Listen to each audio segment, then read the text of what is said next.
Welcome back, everyone, to another deep dive with us. Today, we're going to be looking into something that I think you've probably all encountered, maybe even without realizing it, and that is info dumping. Yeah, This yeah, communication style is often linked to autism, Mm. but honestly, understanding it can just help us all communicate better in general, right? exactly. Our main source today is an article from Level Ahead ABA. They're experts in autism support, and They really break it down. yeah, they do. Yeah. So get ready because we're going to uncover what's really going on with those info bursts. Yeah, a lot of people misunderstand it, I think. Yeah, what's often missed is that info dumping isn't just about sharing a ton of facts, it's a unique form of social connection. Would you say that's fair? Yeah, I think that's very fair. Okay, so let's break this down for our listener. What exactly is info dumping? It's What? not just someone being long-winded, right? No, it's not just being long-winded. Yeah. Think of it like that friend who gets really excited about a new hobby and just tells you everything about it, like every little detail. Hmm? Now, multiply that passion in detail by like 10. That's kind of what we're talking about. Yeah. Info dumping, particularly for autistic individuals, is about sharing deep knowledge and enthusiasm, not just dominating the conversation. It's a way to connect.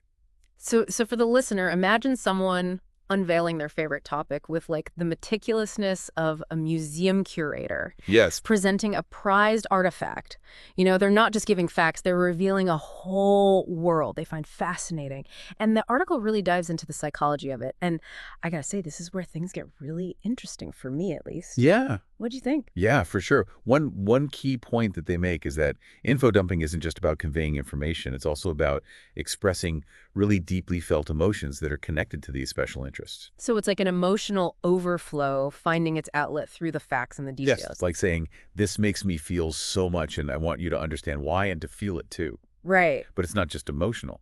There's a cognitive aspect to it as well. It's about how autistic individuals process information, often focusing on like intricate patterns and details, these deep systems that others might miss. So for someone listening who may not be autistic, this is a chance to reframe how you see those detailed explanations. Instead of thinking, oh, they're getting lost in the weeds, Oh, it's yes. more like, wow, they see connections and depth that I never even considered. Right. And this leads to another fascinating point that the article explores is info dumping as a coping mechanism. Yes. Can you tell me more about that? Because it seems kind of counterintuitive. Like if you're stressed, wouldn't you want less information, not more? You'd think so, but for some, retreating into a very structured world of information about their special interest can be really calming when everything else feels chaotic. Yeah.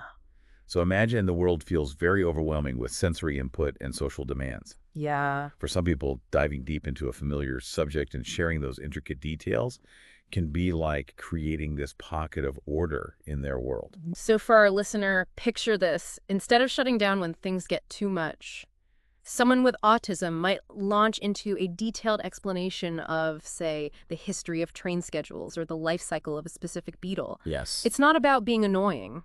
It's about finding comfort and control Yeah, finding that safe space. in a world that can feel unpredictable. Yeah, exactly.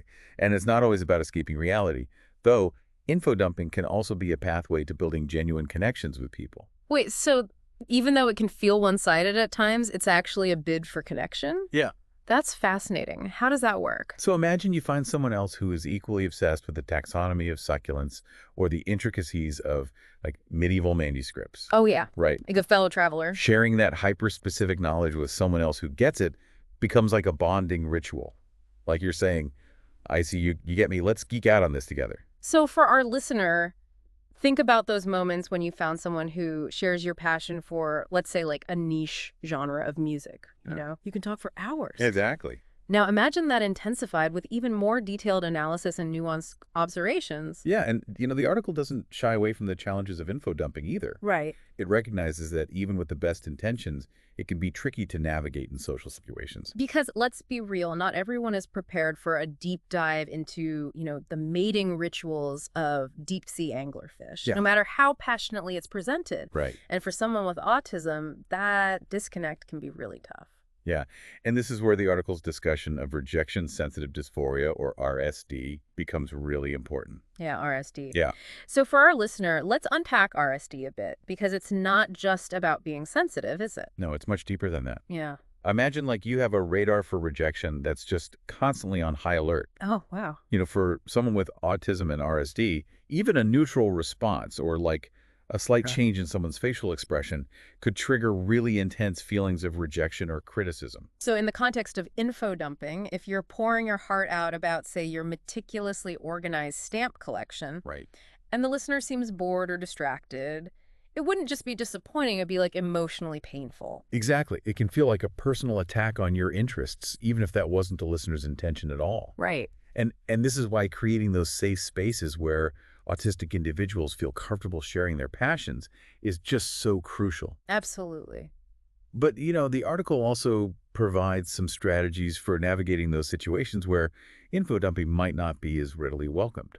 Yeah. And I think these are valuable for everyone, Yeah. not just those interacting with autistic individuals. Yes, I was struck by how practical these communication tips are. It's not about silencing the info dumper. Right. It's about finding ways to make the exchange work for both sides. Exactly. One of the simplest but most effective techniques is asking genuine follow-up questions Oh, instead of just nodding politely while your mind is somewhere else. yeah. Yeah. Try to really dig deeper into something specific. They mentioned, say something like, wow, I never knew there were so many varieties of antique doorknobs. Right. Which one in your collection is your favorite and why? So for our listener, imagine you're on the receiving end of an info dump about, let's say, the history of board games. Okay. Instead of glazing over, try picking out a detail that sparks your curiosity. Even if you're not a board game enthusiast, you can still engage authentically Hmm. by asking questions and showing that you value their expertise. Exactly. The article also talks about setting gentle limits, which seems tricky but important. It is tricky. It's all about balance. Mhm.